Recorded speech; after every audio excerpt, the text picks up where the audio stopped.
We are Onyx Imaging. We are the highest rated and most reviewed printer service center in Oklahoma. Hello, I'm Nathan with Onyx Imaging. Today we're going to look at this Lexmark X464. The problem that we're having with it is the smudges and lines on the scanned documents. To fix this problem, we're going to open it up.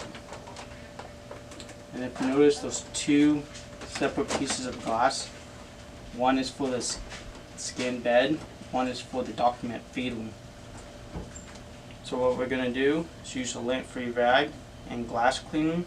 We're going to put the glass cleaner directly on the lint-free rag and not on the glass itself, because we don't want it to leak through and cause more problems. So all we're going to do is clean it off.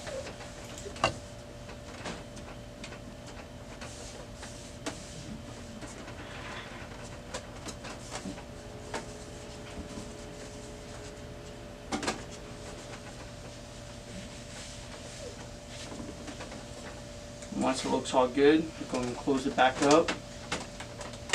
And at this point, we would recommend putting test pages through both the document feeder and on the scan bed. And if all the smudges are gone, then you're good. If you still have smudges, repeat this process until the pages look good. Thank you for watching. If you're interested in how you can receive free labor on all of your service calls, as well as how to qualify for free printer upgrades, contact us today. We are here for all of your printer and office supply needs.